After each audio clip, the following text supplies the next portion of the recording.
kumiliki na kutawala kibiblia. Jina la Bwana Yesu libarikiwe sana. Kuna mafundisho mengi ambayo ni mafundisho ya upotoshaji, hasa katika mazingira ya kumiliki na kutawala.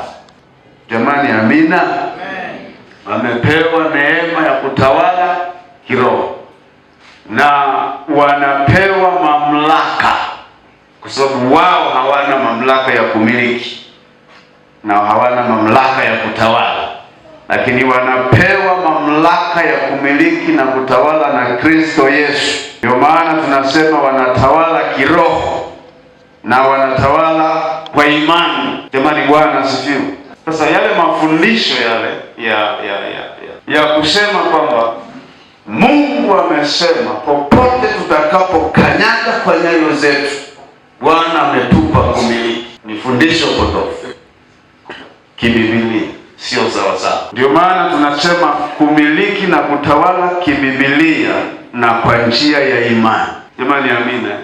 Imani nasema nitavuruga kidogo mtazamo uliokuwa nao, kwa sababu Mungu alipozungumza na taifa la Israeli, Mungu alipozungumza na Yoshua katika sura ya kwanza, Mungu alipozungumza na Musa katika kitabu cha Kumbukumbu la Torati sura ya 11, haya maandiko watu wanayachukua kama ya kwao, si ndio?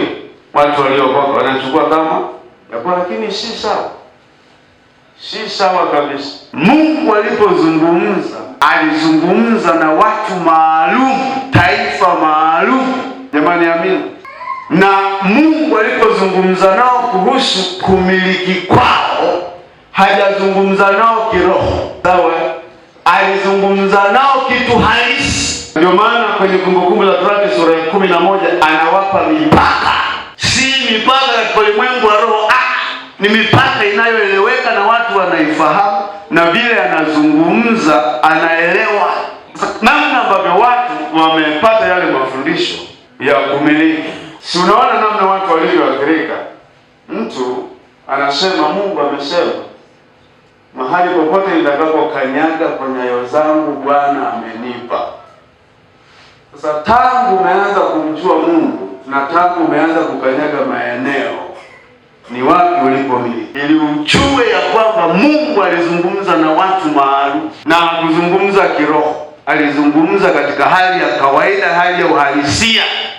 Nchi yenu ni hii, ninyi mtakaa bara na mipaka yenu ni hii, na mkiingia hapo mtamiliki katika mipaka hiyo. Kila mahali mtakapokanyaga katika hiyo mipaka niliyowapa ni pendo. Hakuzungumza mambo ya kiroho. Jamani, amina. Mambo yawe vizuri. Hakuzungumzia masuala ya kumiliki. Yeye amezungumzia kuwapa watu mamlaka, na mamlaka anayowapa ni katika ulimwengu wa roho. Jamani, amina. Katika hiyo mamlaka anayowapa kwenye ulimwengu wa roho, kuna mamlaka ya kutawala na kumiliki dhambi, kuzitawala, kutawala katika ulimwengu wa roho. Kuna vitu ambavyo natakiwa vitawale katika ulimwengu wa roho. Na Mungu akikupa sasa kitu chochote, amekupa nyumba, na namna ambavyo Mungu anaweza akakupa ni tofauti na vile ambavyo unaweza ukafikiri, kwa sababu wewe unapiga kazi, Mungu anabariki, unapata fedha, unanunua kiwanja, unajenga nyumba, si ndio? Umepambana na Mungu amekupa neema, halafu baadaye unasema kwamba nimepewa kumiliki. Hiyo sio kumiliki. Sasa kwa kuwa tunaweka msingi huko mbele, ndio tutatembea vizuri. Uelewe mpango wa Mungu wa mwanadamu wa kumiliki na kutawala umekaa kwa namna gani kibiblia. Jamani, amina. Usitembee kwenye mafundisho potofu, tembea kwa usahihi na soma Biblia vizuri. Maandiko hayo mawili niliyokutajia, Yoshua na Kumbukumbu la Torati, Mungu alipozungumza nao, hakuna andiko jingine. Soma Biblia yote mwanzo mpaka Ufunuo. Hakuna andiko jingine Mungu amezungumza na wao kuhusiana na swala la kutawala ama kumiliki. Maana katika hayo maeneo Mungu alizungumza nao wakati anawatoa katika nchi ya utumwa awalete katika nchi ya ahadi. Kwa hiyo wamezungumza na watu maalum. Sasa ulimwengu wa kiroho baada ya Kristo kuja, Yesu ndio anawapa watu mamlaka. Jamani, unaelewa? Usije ukaenda unapita kwenye shamba la watu ukasema Bwana ameniambia nikikanyaga hapa na wenzangu wamenipa kumiliki, utafungwa bure. Kuna namna wewe unavyojenga mahusiano yako na Mungu. Mungu anatengeneza njia ya kukupa kitu, si ndio? Aje mtu akuambie Bwana, hapa nimeona nikupe, unajua ni Mungu. Na Mungu alikupa. Tutaangalia sasa hizo kanuni pia za namna ya kutawala. Jamani, jina la Bwana libarikiwe sana. Kuna namna unajua tunapishana na Mungu kwa sababu tu pengine ya kukosa ule uelewa ama namna tulivyopokea mafundisho na nini, vitu vya namna hiyo kimungu, na tunamiliki kupitia mamlaka tunayopewa kwa njia ya Kristo Yesu. Jamani, amini. Mimi nikwambie hivi, kuna vitu katika Mungu kama tukivielewa tunabadilika. Ana nafsi ambayo nafsi sasa ndio tunasema ndio utu wa ndani.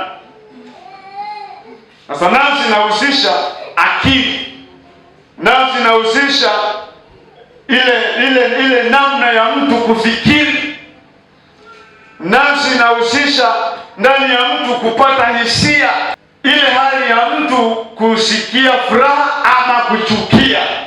Yaani huyu mtu, ili uelewe, tutaenda kuangalia eneo lingine, huyu mtu maana yake hana sababu ya kuchukia na anaweza kukataa kuchukia, maana yeye ndiyo mmiliki, ndiyo mtawala wa hivi vyote. Anaweza kufurahi, anaweza kuchukia kwa sababu ya nafsi, anaweza kuhuzunika, anaweza kufanya maamuzi.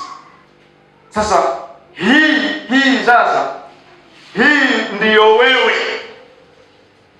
ndiyo mimi. Naomba sikiza vizuri, hii ndiyo wewe, hii ndiyo mimi. Unaposikia mtu anasema mimi nika,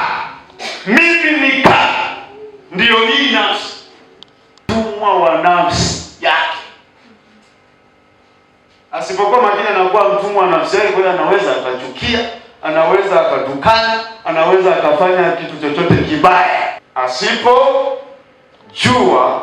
Asipojitambua kwamba yeye ni nani na mahusiano yake na Mungu na ile mamlaka ya kutawala, asipoelewa hivyo vitu, anaweza kuwa mtumwa wa nafsi yake. Huyu mwanadamu anayo sehemu nyingine ya tatu ambayo ni roho. Sasa sehemu hii ndiyo inayounganisha mwanadamu na Mungu. Hii ndiyo sehemu inayomuunganisha mwanadamu na Mungu. Hapa ndipo penye mtu halisi ambaye sasa, hapa ndipo panatakiwa patawale nafsi, patawale na mwili. Hapo ukishindwa kujielewa, nafsi yako ikikutawala, unakuwa mtumwa. Mwili wako ukikutawala, unakuwa mtumwa. Jamani, amini. Hapo ndio sasa huyu mwanadamu, ndio huyu mtu. Hapo sasa huyu mwanadamu ama huyu mtu, kwa sababu Biblia inazungumzia mwanadamu na mtu, haizungumzii binadamu. Wanaozungumzia binadamu ni watu wa sayansi, lakini Biblia inazungumzia mwanadamu kwa sababu mwana, halafu kuna Adamu, halafu Biblia inazungumzia mtu. Akasema na tufanye nini? Ni muunganiko na Mungu. Ile asili ya Mungu ya uumbaji iko kwenye roho yao. Hiyo inayosema mambo yamekuwa mengi, yameingiliana, yaani na mambo mengi. Na Wakristo wa siku hizi kuwa na mambo mengi wanaona ni fahari. Yaani atakazia hapo, yaani shida. Mambo yamekuwa ni mengi kweli, yaani niko busy vibaya sana. Yaani anazungumza kwa namna ya kaufahari fulani. Sio moyo, ni nafsi. Mtu ameshakuwa mtumwa wa nafsi. roho yake inaongozwa na nafsi. Jamani, amina.